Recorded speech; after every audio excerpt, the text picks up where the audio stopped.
Tem mais de 1 milhão de casos de dengue. Eu chamo para conversar comigo o Rivaldo Cunha, que é infectologista da Fiocruz. Rivaldo, muito obrigado mais uma vez aqui pela sua presença, sempre preciso, detalhando. Rivaldo, a gente vai se livrar disso quando, Rivaldo? Qual é o prazo para que a gente tenha pelo menos uma redução aí de casos? Olá, Leonardo. Imensa satisfação estar conversando contigo e com os nossos telespectadores. Essa pergunta é muito boa, porque realmente nós já estamos há quase 40 anos convivendo todos os anos com uma epidemia de dengue em alguma localidade do Brasil. E claro, essa pergunta ela é inevitável. Até quando continuaremos tendo essas epidemias de dengue? Olha, muito provavelmente durante vários anos ainda, Léo. Por quê? Porque há uma ferramenta que nós temos nesse momento, que é a vacina, ainda não tem uma fabricação suficiente para atingir um percentual da população suficiente para bloquear a transmissão do vírus.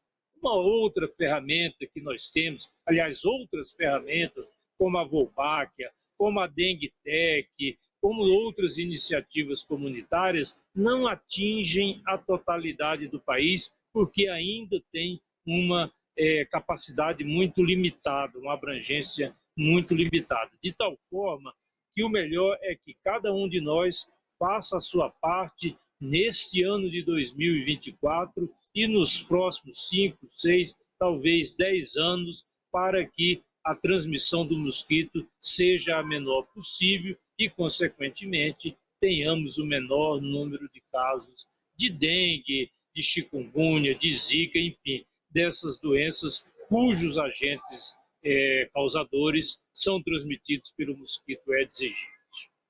Rivaldo, a gente aqui, de uma forma geral, vem tratando desses casos. A gente sabe que a dengue é uma doença que ela vem ocorrendo ano a ano e, de certa forma, a gente trata, né, como cuidado ali cuidados da população, enfim, uma série de atenção ali que a gente, como cidadão, precisa ter. Agora, hoje, de alguma forma, o Planalto ele começa a fazer uma meia-culpa em relação a esse recorde de casos. De que essa campanha deveria ter sido mais efetiva a partir de novembro, quando de fato começou. Nesse caso, não dá para dizer e culpar o governo anterior em relação a esse número de casos. Dá para dizer que é uma doença que todo ano, a depender do período, ela acaba ocorrendo, porque estamos num país tropical, enfim, tudo aquilo que a gente já sabe. Agora, de certa forma, nesse período, não por blindagem ou qualquer outra coisa, a gestão do Ministério da Saúde do governo Lula, ele sempre foi muito, vamos dizer assim, não estava em relação às principais críticas, justamente ali uma falta de gestão efetiva em relação à campanha mais efetiva, em relação a cuidados maiores. E a gente tem casos, eu comecei perguntando para você justamente isso, que momento a gente vai ter uma redução, porque não é possível que se tenha, né, tantos casos aqui no DF. Quem está acompanhando, você não tem vacina, começou com a previsão de que seria de 10 a 14 anos, uma expectativa grande nesse caso. Eu, particularmente, eu tenho tenho 2 filhas, uma delas mais nova de 14 anos, levei para o posto. Quando eu chego no posto, tive uma decisão no dia anterior de que não, 14 anos não estava naquele rol ali dos vacinados. Aí você vai dizer, poxa, mas você não sabia de nada? Não, a notícia foi dada no dia anterior.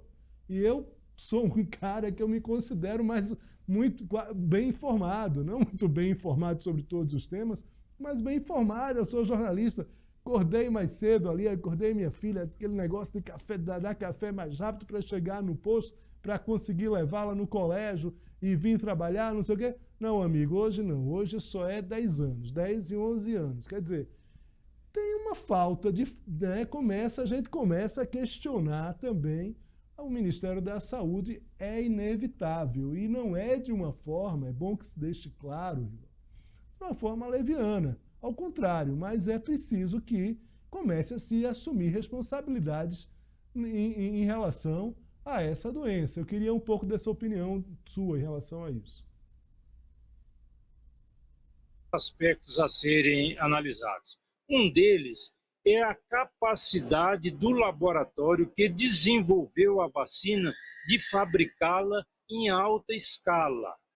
Tudo que o laboratório tinha disponível para ser vendido, em termos de vacina, todas essas doses foram adquiridas pelo Ministério da Saúde, que são 6,5 milhões de doses da vacina, que vai dar para 3 milhões e poucas pessoas, já que cada pessoa receberá 2 doses. Então, é uma limitação existente ainda neste momento do fabricante, não é uma limitação do Ministério da Saúde. Por outro lado, nós temos uma realidade que, infelizmente, é triste termos que constatar.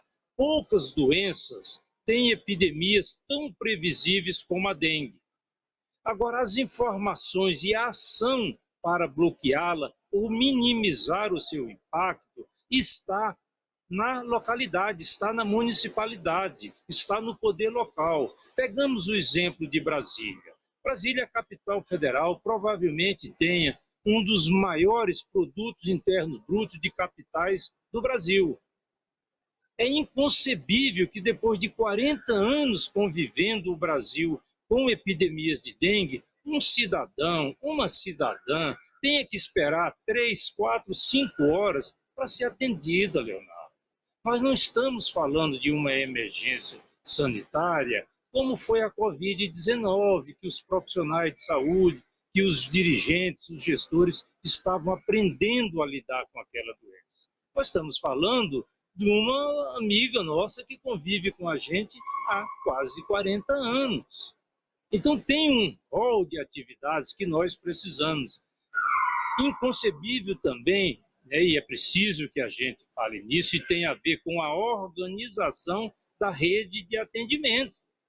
Nós estamos há quase 4 meses com algumas localidades, como aqui o Distrito Federal, nesse momento eu estou no aeroporto de Brasília, convivendo com a elevação no número de casos de dengue. Essa rede de atenção deveria, desculpe os gestores locais, com todo o carinho, respeito e atenção que eu tenho, ela tinha que ter sido organizada com maior agilidade.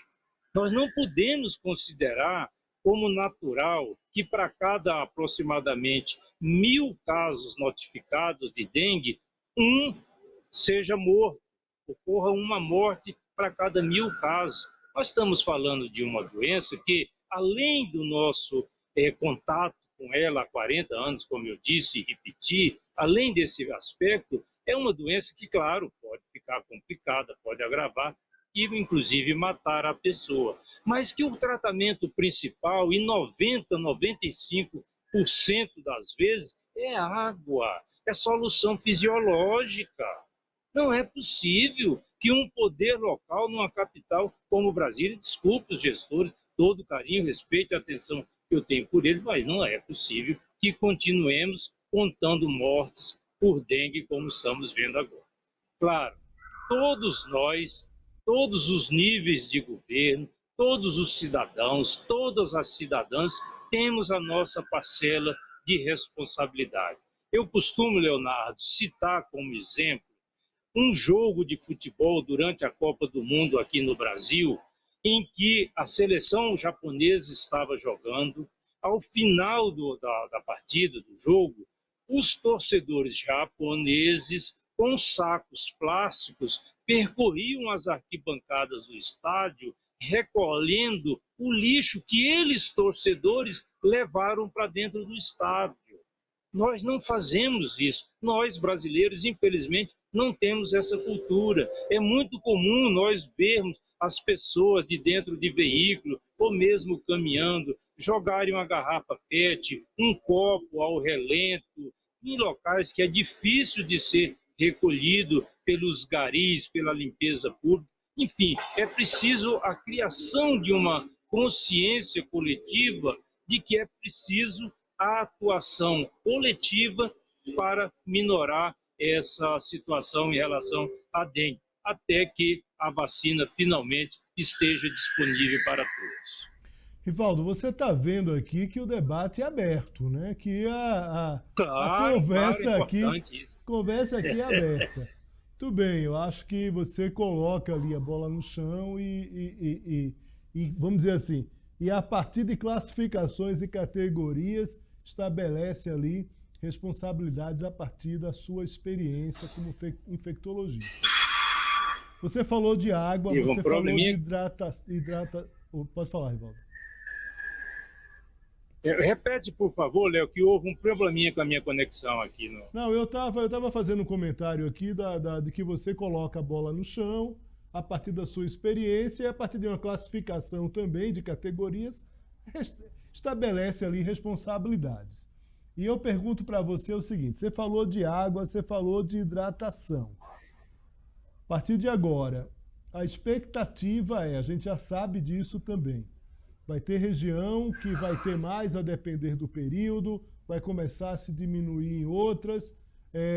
Qual é a expectativa agora para essa, vamos dizer assim, para que esses casos naturalmente agora, por esse comportamento da dengue, ele possa diminuir? E nesse cenário, para quem está ainda em áreas muito afetadas pela dengue, o que precisa fazer? Vamos lá?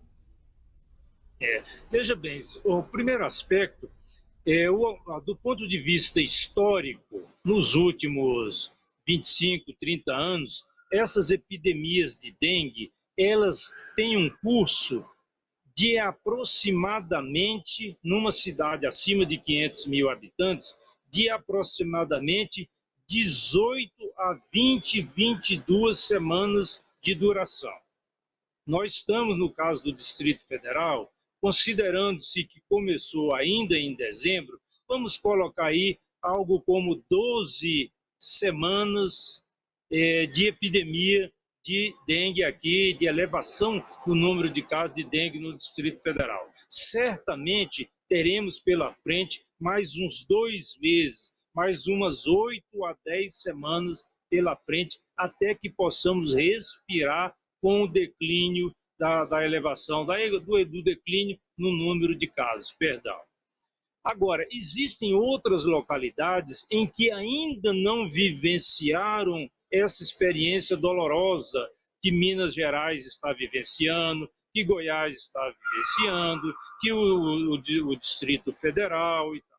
Então, é importante que essas outras localidades se preparem com a devida antecedência, tanto na mobilização da população para que ela contribua com a redução dos focos de proliferação do mosquito, que na sua ampla maioria estão esses focos ou dentro das casas ou no peridomicílio, nos quintais, no entorno dessas residências. E da mesma forma é importante que esses estados que ainda não vivenciaram essa experiência dolorosa vivenciada pelos estados que eu citei agora há pouco, que eles se preparem também para a rede de assistência aos doentes. Não é preciso estar contando um número grande de casos com as unidades de pronto atendimento, as UPAs, já super lotadas, para abrir postos ou polos de hidratação.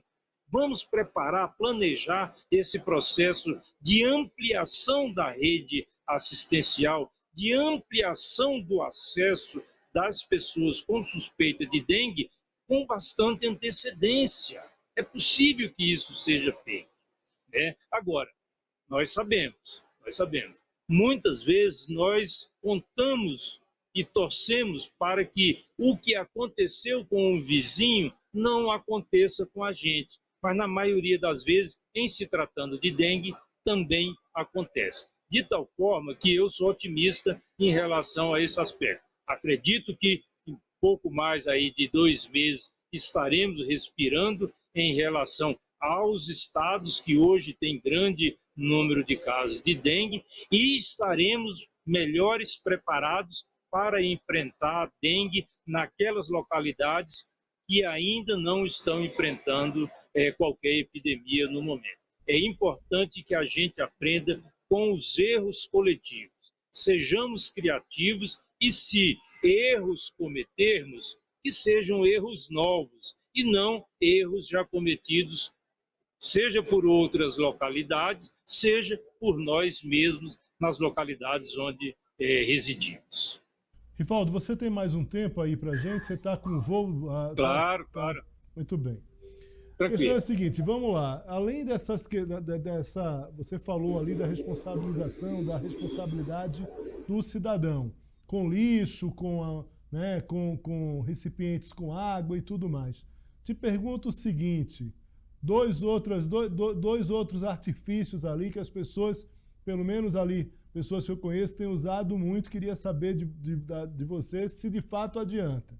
Aqueles inseticidas, aqueles aparelhinhos ali de tomada, por exemplo, com aquelas pastilhinhas ali para espantar mosquitos dentro de casa. E também, enfim, determinados produtos repelentes que você possa usar. Isso adianta, Rivaldo, ou é muito mais uma questão do ambiente mesmo? Adianta sim, bem lembrado, esses repelentes, de modo geral, eles contribuem, sobretudo aquelas pessoas com a estação clínica, usarem que outros mosquitos não venham se... Thiago, volta para mim aqui um pouquinho. Deu um problema na conexão, Rivaldo. Vamos ver se estabiliza agora. Eu estava perguntando para o Rivaldo sobre essas tomadas, né? Esses repelentes ali, inseticidas que você bota em tomadas, ou mesmo você coloca determinados inseticidas em casa e também repelente. Eu estava querendo saber da efetiva ação, enfim, não só de cuidar do ambiente, mas também tem gente que está tomando banho de repelente. Eu conheço pessoas que estão, de fato, acordam de manhã e já tomam banho de repelente. Isso adianta, Rivaldo? E aí, vamos ver se a conexão melhora. Acho que a gente está tendo um problema aqui com o Rivaldo de conexão. Logo na pergunta aqui sobre repelentes, sobre inseticidas, enfim, de como se livra da dengue. Eu não vou perder essa entrevista, tá, Tiago? Vamos tentar voltar. Pronto, tá aí com o sorriso aberto. Tá aí, você tá me ouvindo ou não? Agora sim, vamos lá, Rivaldo, por favor. Isso, a conexão está instável aqui. Veja bem, muito bem lembrado essa situação em relação aos repelentes, Leonardo. Eles funcionam, claro, tem alguns repelentes que são mais potentes e mais agressivos, entre aspas, que outros. E aí é preciso considerar, sobretudo, alguma criança, alguma pessoa que possa ter alergia dentro dessa casa. Mas eu dizia também que aquela pessoa que está sintomática, é importante que ela use o repelente para que não venha uma fêmea do mosquito Aedes aegypti se alimentar nesse sangue e ela, fêmea, se infectar e fazer a cadeia de transmissão posterior. Agora, é preciso que se diga que aquele fumacê que sai pelas ruas, o poder dele, depois que a epidemia está estabelecida, é mínimo.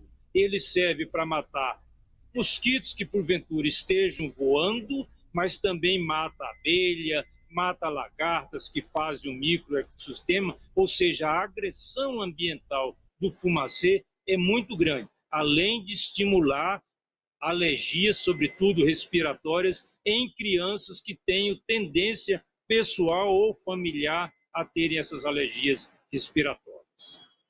Rivaldo Cunha, infectologista da Fiocruz, aqui colocando bola no chão em relação a mitos, em relação a como você deve proceder e também escalonando aqui responsabilidades aqui no Poder Expresso. Muito obrigado, Rivaldo.